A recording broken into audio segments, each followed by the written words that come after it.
Have intimate relations with anyone else without her express permission.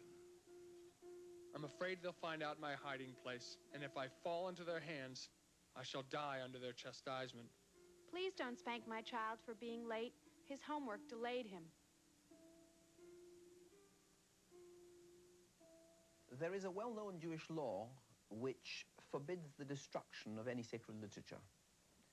The Jewish communities of Europe, when they were finished with any literature that was regarded as holy, would bury it. That is the custom still today among Orthodox Jews. But there was another custom that they didn't actually bury it, but they put it in a geniza. Geniza means a storage place, a hiding place. It comes from the Hebrew word ganaz, which is to bury, to hide away, to store away. Sometimes they buried them because they regarded them as heretical. Sometimes they buried them because they were wrong. But most of the time, the reason why things were buried is because the Jews had an aversion to destroying anything that might mention God's name. It just so happens that the community in Cairo took this a little further and didn't destroy anything at all that was written for fear that, who knows, it might mention God, thank God, please God, expressions like that. So they didn't destroy anything at all. In Cairo, the Geniza itself, this storage room, depository if you like, was a small room without windows or doors, just a kind of almost a large closet in which the material was deposited over years and years, just thrown in. One of the reasons why it became known was because the synagogue was rebuilt in the 1890s, and so its place in the synagogue was changed, as it were, and therefore that's probably the reason why it had to be reached through the ladies' gallery. So that's not the natural place, but rebuilding the synagogue meant that it was in a peculiar place. And there is, inside there, this room, or this large closet behind, was the actual Geniza. My name is Stefan Reif, and I'm the director of the Taylor Schechter Geniza Research Unit. That means I have responsibility for the collection which came to this library from the Cairo Geniza.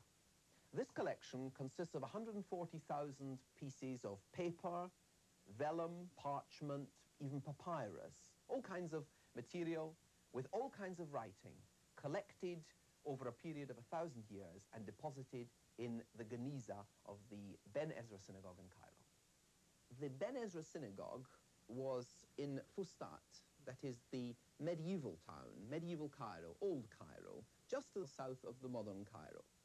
The Cairo community was not only important for social and economic reasons in the 11th and 12th century, but it was also important as a haven for Jews.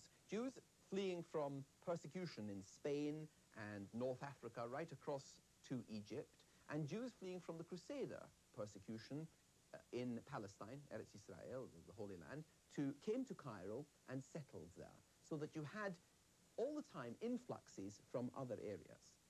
To go back to what I said about social and economic importance, it was also important because it was this community which was able to develop more than any other because of relative tolerance. We know that Jews suffered greatly in the communities of Europe.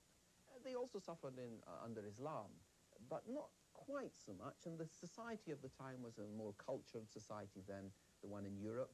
It was a more civilized society, so that while Jews obviously had to put up with all kinds of intolerance, there were periods of time when they were able to pay attention to their cultural, religious needs, and also to build up socially, to build themselves up, economically, to advance themselves. This is one of the periods, what we call the classical period of the Geniza, the 11th and 12th centuries, is a period in which the Jews were relatively free from persecution and able to pursue all their interests, so that we have a flourishing literature and a flourishing daily life to look at under the microscope of the Geniza. How did this Geniza collection come to be here in Cambridge? The story begins in the 1890s, early 1890s, really in Jerusalem, rather than in Cambridge or Cairo. A bookseller and something of a scholar called Rabbi Shlomo Aaron Wertheimer was a collector of manuscript, published quite a number himself, but went around various centers collecting material, collecting manuscripts. He seems to have been in Cairo, and he seems to have got hold of a number of fragments from the Geniza. And we have here a number of postcards offering fragments for sale. At any rate, in this one, he offers for sale a number of manuscripts and also says, please remember me to Dr. Schechter. I hope he is well. Dr. Solomon Schechter had come to Cambridge in 1890 as lecturer in Talmudic literature. In the few years that he was here, he was to be here 12 years, he developed friendships with all kinds of fascinating personalities, real Victorian personalities at the time.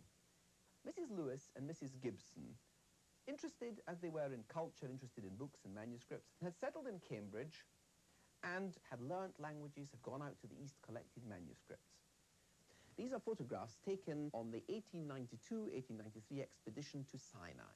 How very brave these ladies were, rather intrepid characters in the good sound Scots Calvinist tradition.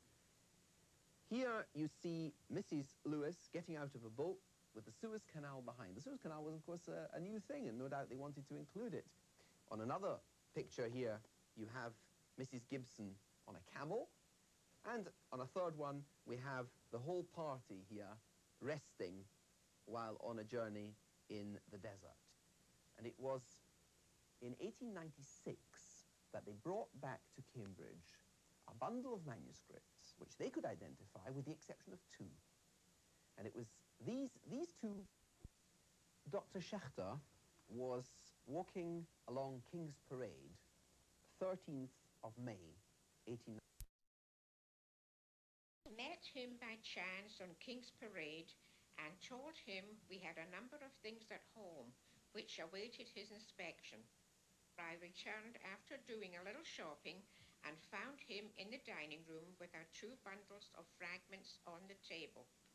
He held up a dirty scrap of paper. This is very interesting. May I publish this? I replied, Mrs. Gibson and I will only be too happy if you find that it is worth publishing.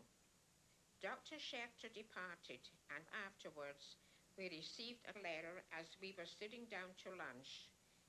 University Library, Cambridge, 13th May, 1896.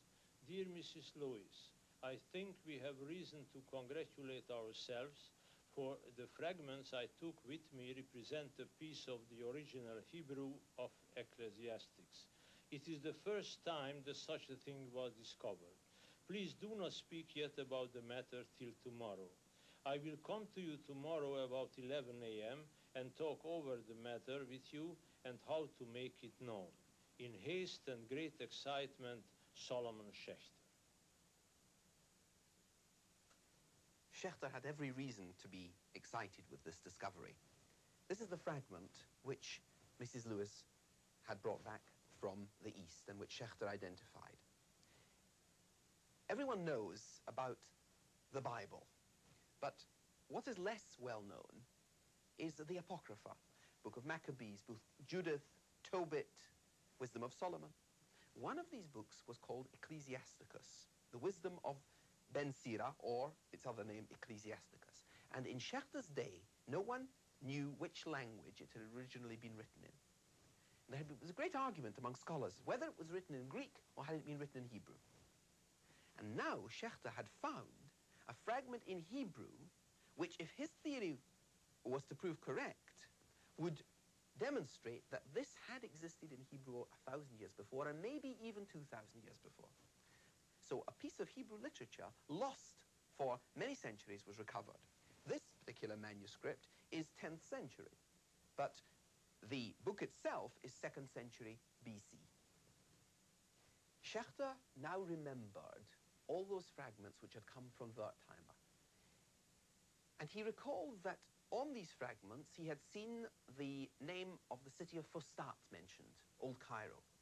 And he thought if he could discover the source of all this material, perhaps it was Cairo, perhaps it was Fustat, and if he could bring it back to Cambridge to study, what a wealth of material there would be for scholarship. Imagine if even 10 or 20 such fragments were to be discovered, this would be very exciting. Little did he know that 140,000 fragments were to be discovered. At any rate, what he needed now was help and advice from those in authority in the university. And he went to a very good friend of his, who was master of St. John's College, Dr. Charles Taylor. Dr. Taylor gave him necessary letters of recommendation from the university. He also, I think, probably paid for the trip, I suspect out of his own pocket. And so Schachter went off with these